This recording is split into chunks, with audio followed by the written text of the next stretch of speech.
एक बार गरुड़ पर सवार होकर भगवान विष्णु कैलाश पर्वत जा रहे थे भगवान शिव से मिलने के लिए।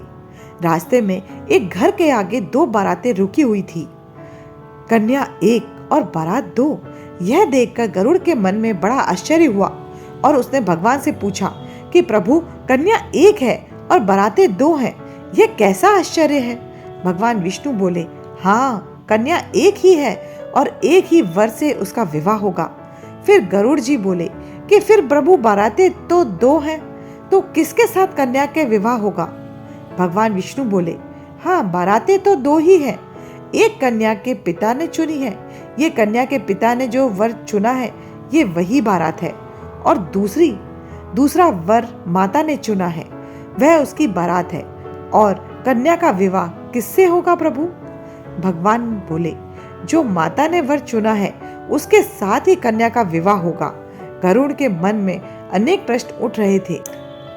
भगवान विष्णु को कैलाश छोड़कर गरुड़ वापस लौटकर वहीं आ गए जहाँ कन्या का घर था, और सोचा कि अगर मैं इस वर को ही यहाँ से हटा दूं तो इसके साथ विवाह नहीं होगा।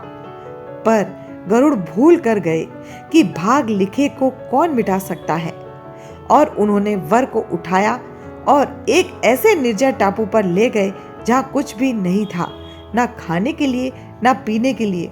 वहां ले जाकर उसको छोड़ दिया।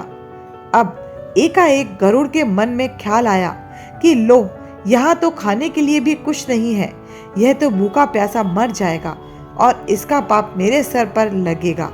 उधर बारात तरह तरह के व्यंजन का स्वाद ले रही होगी, तो यह तो पाप मेरे ऊपर होगा। तो गरुड़ जी ने दोबारा जाकर सोचा कि इसके लिए कुछ खाने के लिए लेकर आता हूँ, और वहीं कन्या के द्वार पर पहुंच गए।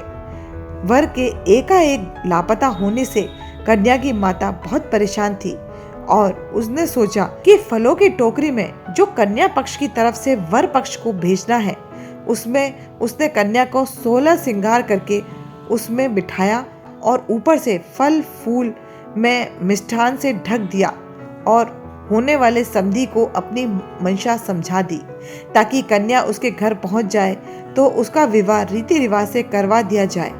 इधर फलों का टोकरा मेवे और मिठाई से भरा देख तो गरुड़ टोकरे को उठाकर वहां से ले गए जहां उन्होंने पहले से ही वर को ले जाकर छोड़ा था। वर बहुत भूखा था और जैसे ही खाने का सामान स्वादिष्ट भोग सामग्री देखी तो उस पर टूट पड़ा खाने के लिए, लेकिन जैसे ही टोकरी खोली तो उसमें से 16 श्रृंगार करे हुए एक कन्या निकली जिससे उसका विवाह होना था। यह देखकर गरुड़ हैरान रह गया और आखिर में उन्होंने सोचा कि भाग्य लिखे को कोई मिटा नहीं सकता, और पुरोहित का कार्य स्वयं ही किया और वेद मंत्रों सहित विधि विधान द्वारा वर वधू का विवाह करवाया और उन्हें वापस उनके घर पहुंचाया। और वापस फिर भगवान विष्णु के पास पहुंच गए और कहने लगे कि वाह प्रभु, अच्छी लीला रची, हमसे ही पुरोहित का कार्य करवा डाला, सारा विवाह कराकर आ रहा हूँ। भगवान विष्णु गरुड़ की बात सुनकर मन बंद मुस्कुराने लगे और कहने लगे कि गरुड़ जी, भाग्य लिखे को कोई नहीं मिटा सकता। किसका किसके साथ विवाह होगा, किसके साथ कब क्या घटना घटी है, उसे कोई नहीं मिटा सकता। होनी बलवान है।